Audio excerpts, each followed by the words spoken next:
with my buddy Tanner Olson of WrittenToSpeak. Just a great guy impacting the world right now on Instagram and social media, and also through a couple books. So, I don't know, Tanner, you want to give us just a little background of what you're doing these days? Yeah. Well, I'll give you two backgrounds. All right. So pre-pandemic, I was touring and traveling, sharing poetry, telling stories, delivering messages at churches, schools, youth groups, organizations, coffee shops, really anywhere there was a microphone and people who were willing to listen to me talk. And then when the pandemic happened, there was this, massive shift just for everybody. And so for me, that looked like I was done touring, I was staying at home. And then it was really a time to focus on writing, reaching out to people who were already following me online, creating some new stuff. I released my second book during the pandemic, and then jumped into the weird world that is YouTube and video creating. And it's been a year. It's been a year. Yeah, you just had a post. I like that line. It's been a year. It's like there's a lot underneath that, right? What motivated you to pivot in the ways you pivoted? It was one of those things where, like, I wanted to continue to write. I wanted to continue to create, and I wanted to continue to spread hope in the way that I believe that I was created to do that, which is through writing, through poetry, through speaking. And when you remove being face to face with people, it's the similar shift that a lot of musicians and churches made as well. Well, we're no longer going to be able to meet face to face. We'll meet you where you're at. And everybody is at home, on their couch, on their phone. And so it was like, well, this is going to be a time for me to continue to share new things, to explore new options, and to find ways to put something in front of the eyes of the people on the internet that's going to bring them a smile, or make them think, or make them laugh, or maybe even make them cry, which was the whole point of when I would do live events as well. Yeah. Right. I remember, you actually, it seems like a lifetime ago, but you came to our church about 6 months before the pandemic. And and it was a time of laughter and storytelling, and everyone thought it was a very meaningful experience. And now to translate that online, that's a big shift. Yeah. And it doesn't, and it's a hard thing to translate too, because there's something so special about sitting in a room together, being side by side, and being like, this is where we're at. Because I don't know about you, but like when my wife and I would watch a movie or a TV show, or even like a basketball game, like I'm also looking at my phone, or reading a book, or writing something in my notebook. Like I'm not just doing the one thing. And so then when you go to a concert or a church service or a poetry event, which hopefully those will come back, I know the world's been missing out on them, but when it does happen, that's the thing that you are doing. You're not really doing anything else, but you're focusing on the art, or on the word, or whatever is in front of you. Yeah. One of your main points in your writing, Tanner, is to communicate hope. That's a big goal, and I think also help people see their purpose. Mm-hmm. And I really think that throughout this, we've all kind of been searching a little bit more for our purpose. I'd like to talk to you a little bit today about how you see purpose and how that kind of impacts what you're doing too. So I guess, how would you define purpose? I don't know if I'm the best at defining things. I'll give it a shot. I wrote something down for you. But I think when you look at like between the steps back and the steps forward, and the steps that I've come to take, I've come to believe that my purpose is, well, to love God and to love people, to hope and to spread hope. And with that, and with all of that, I'm learning to just rest in the truth that has made a home in my heart, that I am loved by God, right? Mm-hmm. And my purpose is to really to rest in that love, and then to live out of it. And again, I'm not sure if that's the best definition, but I think our purpose kind of comes out of the things that we know to be true. And even in the darkest of times, in the hardest of nights, like I know that I am loved by God, and I want to rest in that and live in that, and then take steps knowing that I'm loved by Him forward. Yes. It's kind of like even when you can't see it kind of thing, right? So what you're holding on to, even when it doesn't appear that way. And I guess that's why, it's easy to see then the connection between, for you, purpose and hope. Because hope is that thing, right, which you need to get you through those There's times where you're Yeah. only leaning on the truth of God.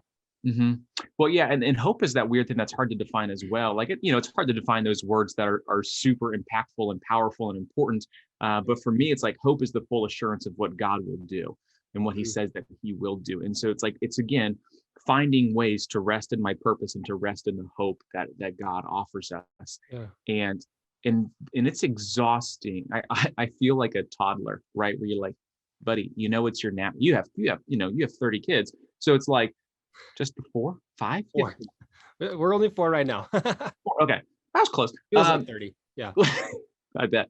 But when it's like it's time to rest. Like I don't want to rest. I want to keep going. I want to keep going. I want to keep going. And I think Yeah. sometimes for me, it's like it's hard for me to rest in the love of God. It's hard for me to Yeah. rest in hope because I feel like I have to do something, or Yeah. I need to change something, or to fix something. But the invitation is just to rest and to be and to enjoy that.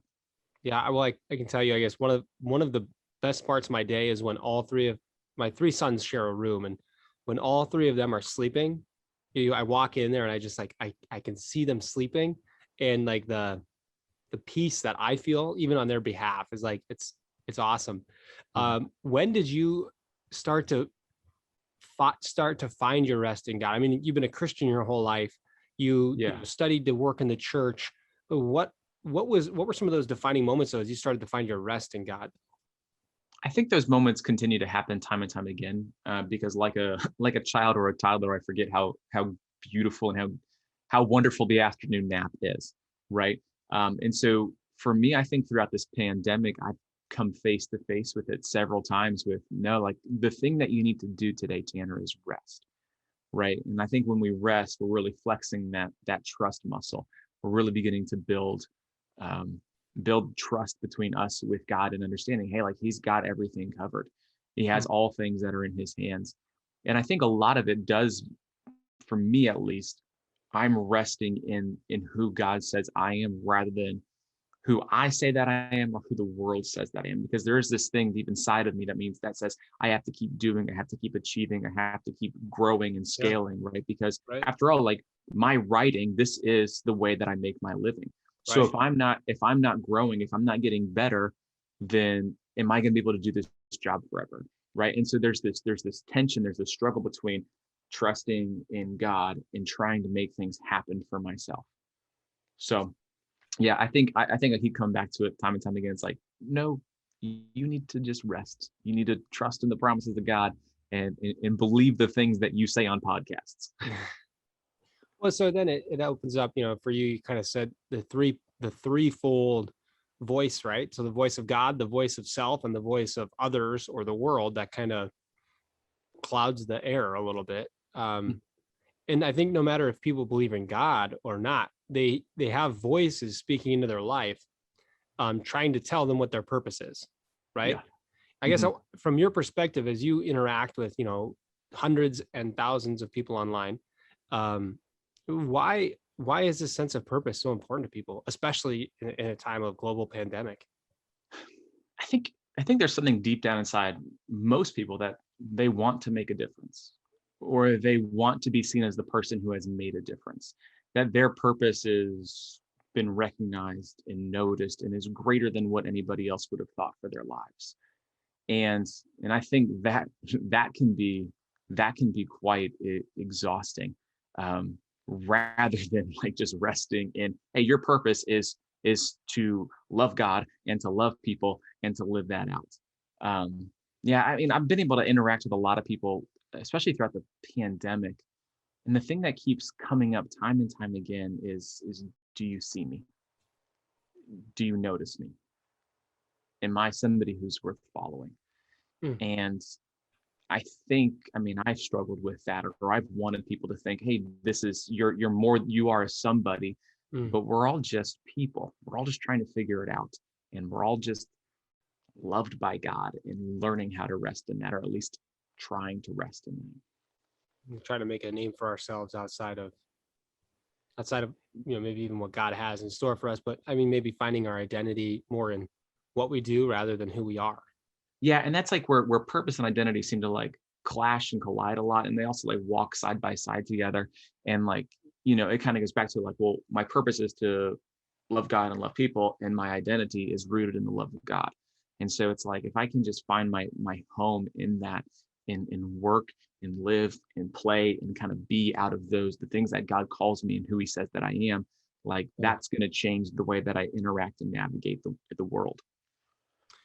So as you talk, what might a lack of purpose look like, or a lack of restfulness might look like in a person's life? Um, I think about really just, throughout the pandemic, and we've spent a lot of time just like, I'll sit on my phone and watch TV, and I'll be like, why am I still doing this? And I'll just like take my phone and throw it to the other couch, because that's not what I want to be doing with my life, or I don't want to be doing that with my time. There's something more for me out there. And I think a lot of us struggle with, well, what is my purpose? Yeah, I get it. Like, I'm supposed to love God and love people. What is the thing that I am supposed to do with that love? How am I supposed to like live that out? And there is this just such a great difficulty in trying to put the pieces together to figure out what it is that I'm supposed to do. What was the thing that I was created to do? And I've noticed in myself and in a lot of my friends as well, that the thing that they want to do, they just don't know how to start, or they don't have the funds to do it, or they're locked in a job that they already have, or they have 5 kids and they're trying to pay a mortgage, but what they really want to do is this one thing. And so there's this element of risk involved within all of this. And so I think we just kind of get ourselves in these places where it's like, well, maybe the thing that we really, really want to do is not possible, but that doesn't mean that the dream has to be dead. It might just mean we have to take a couple of different steps forward, or take them a little bit more slowly. So I know that's a good question. Yeah, I think as I was hearing you, it's almost like words are maybe, or something's building up inside of you, but you don't know how to release the tension. Yeah. Like a desire, or try wanting to say something, and I think like we all have social media platforms or whatever, but what has happened is we've all lost a lot of places where we have the opportunity to like to be with people and to share in life together, and I think it's become harder to know what to say and where to say it, and so how to get out the words that are on your heart. I'm trying to remember exactly where it is in scripture. Oh, it's actually in Job. Elihu, he's waiting to speak to Job after all of the friends are arguing with Job. He says, it's like my belly is like burning with what I feel like is my burden to say. Mm. I don't know, is that an image? Maybe it resonates with you too, as you are trying to get the word out there. There's this like deep element of frustration where the thing that you're supposed to do, but you just don't know how to do that or how to take the steps. Yeah. And there's this like uneasiness, frustration that continues to build.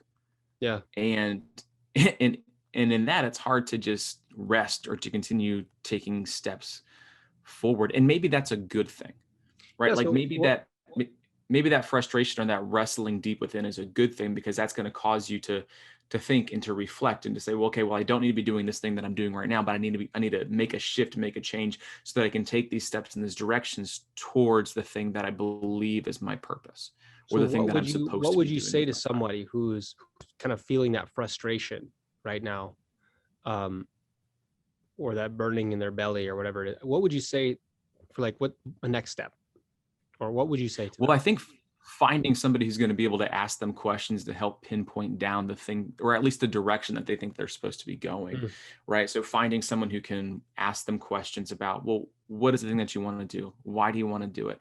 How are you going to take these steps? And have somebody kind of help put like a game plan together for them to take that step forward. I know that when I was early on in starting Written to Speak, I would go for walks with friends or call people up and say, hey, I think I want to do this thing.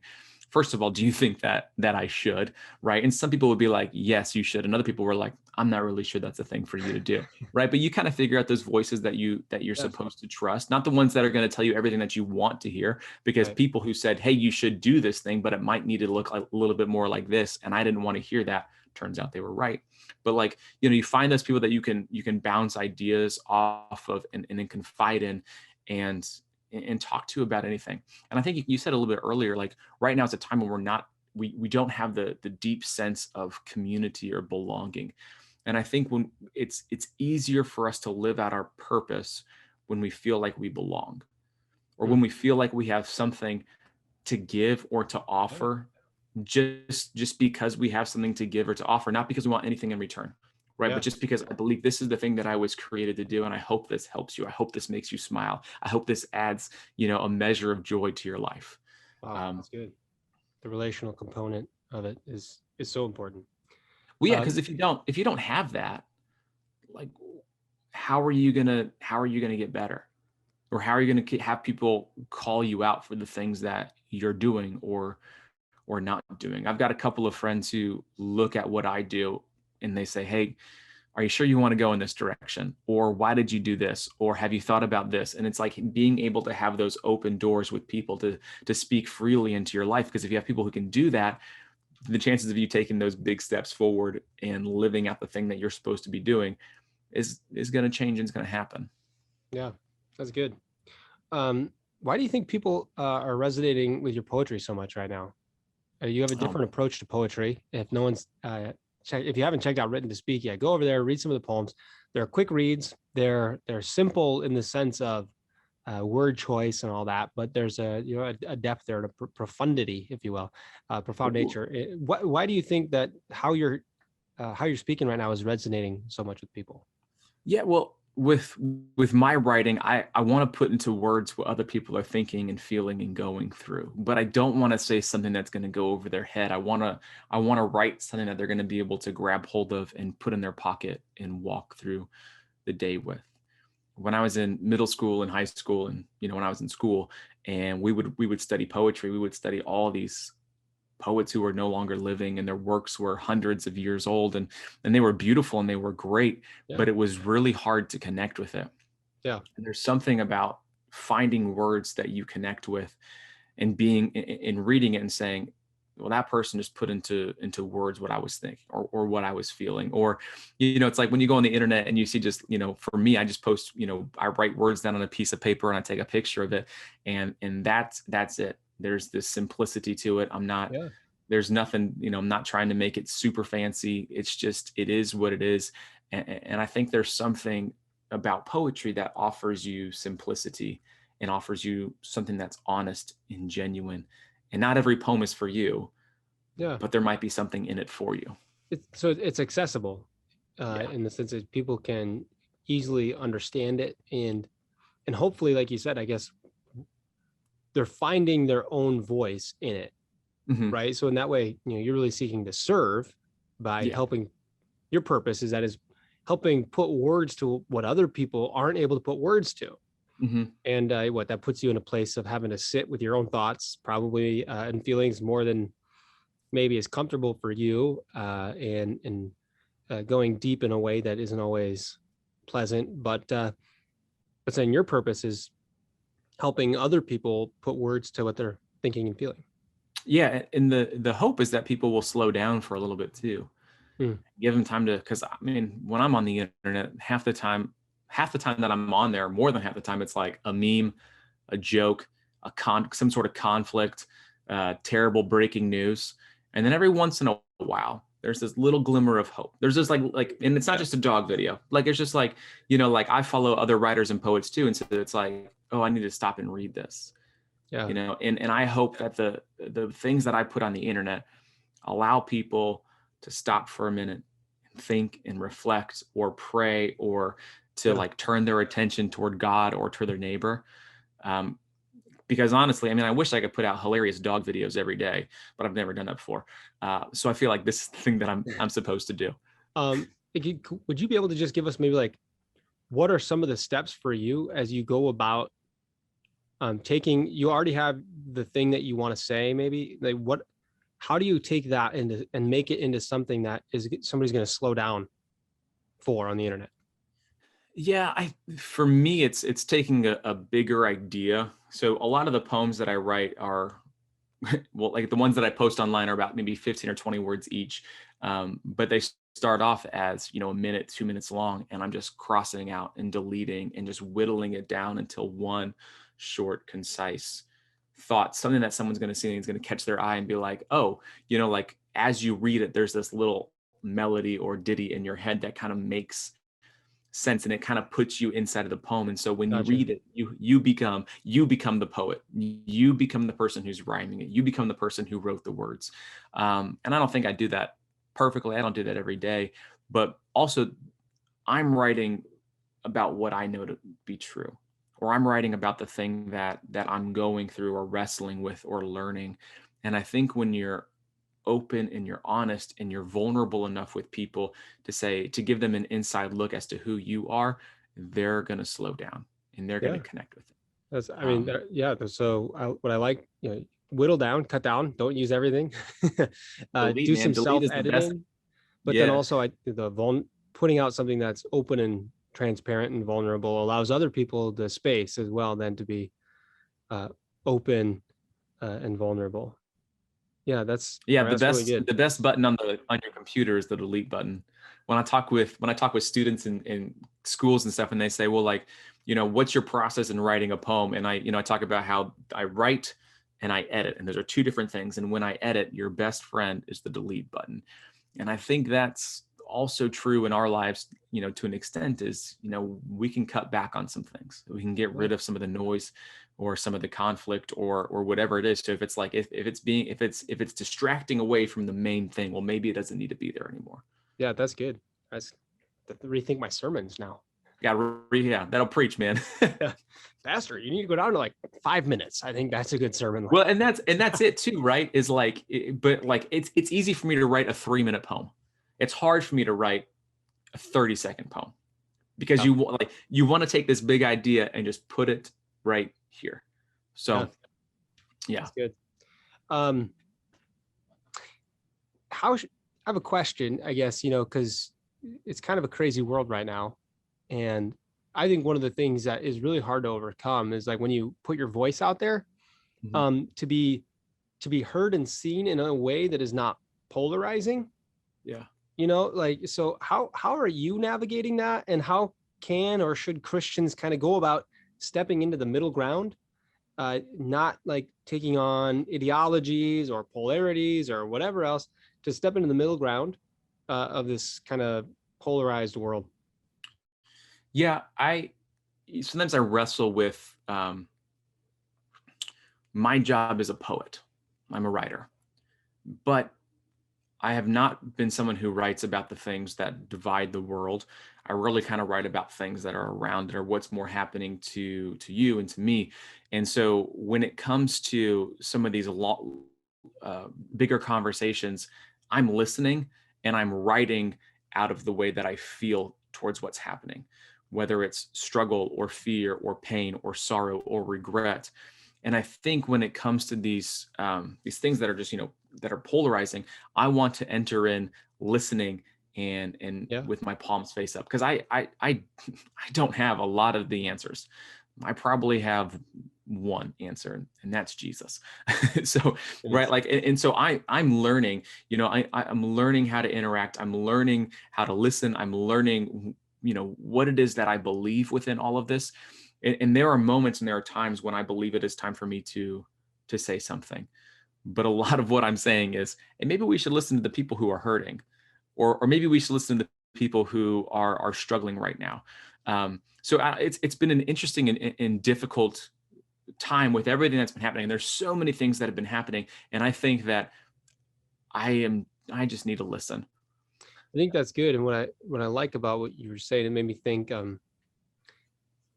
it's hearing through the noise for the pain point underneath, or the actual struggle, because there's the presenting problem, right? And then there's the actual underlying issue, right? For many people, it's like we can stand up and make a bold stand against something or other, but it's like, what's at your heart? And it sounds like, well, you're trying to listen for, and maybe as Christians, listen for what's at the heart, even especially if people who don't agree with you. But even for those who do agree with you, to say like, what is it that's really driving people? What's the struggle that's really at the heart of their story? Hmm. Yeah. And yeah, that's it. I mean, I want to listen. I want to hear what somebody else is going through, because it's when I write, I'm writing from my perspective and from what I know. But if I have a conversation with somebody who is from a different background, race, ethnicity, belief, whatever it is, like they're going to teach me something and I have something to learn. Right. And Yeah. then I can also write about that experience as well. Yeah. Right. That's And good. so for me, it's like when we talk about writing, and we talk about poetry, as a poet, I am constantly looking for new things to write about and to learn about. So Yeah. it's like I'm constantly like inspecting the world. And throughout this past year, we've been handed, case study after case study. We were handed so many things to learn from, to have our Yeah. eyes open to. And Yeah. a lot of the times when I then sit down to write about whether it's race, whether it's reconciliation, whether it's fear, whether it's murder, whatever it is, I've learned how to pause before I put the pen in action. Hmm. Yeah. What have you found? What words are resonating with all people? I know that you had a tweet on cinnamon rolls that resonates with all people, but It um, let- and just for a second. So back a couple of years ago, I tweeted here's the tweet basically said, I watched a woman throw away the center of a cinnamon roll and I called her a monster on the internet, and that thing went viral. It was awesome. It was crazy. And should I have called a woman a monster? No, I would take that back in a heartbeat. However, who throws away the center of the cinnamon roll? Anyways, but it's so weird. Like I've spent years writing, being a poet, trying to give people hope, point them to Jesus. And that's the one thing that takes off. That's the one. It is what it is, man. strange. But yeah, so like what you were saying, like what's something that, Humor, I guess. Humor always resonates with all people. yeah. Well, one of the things that I've been saying for the last couple of years that is that, and all that is heavy, there is hope, right? Yeah. And all that is heavy, there is hope. And I think really in this past year, again, that's something that people have latched onto because it is a very heavy time, and hope is always real. And I think one of the things that connects with other people is when you say, well, none of us know what we're doing. And that allows people to kind of take a deep breath and exhale, because from the outside, it might look like I know exactly what I'm doing, but Yeah. I don't have a clue. And I think when you tell other people that you don't have it all together, and it's okay that you don't have it all together, it invites them to exhale and realize that, hey, it's okay that I don't have it all together either. Yeah. That's good. Those are some good words. Um,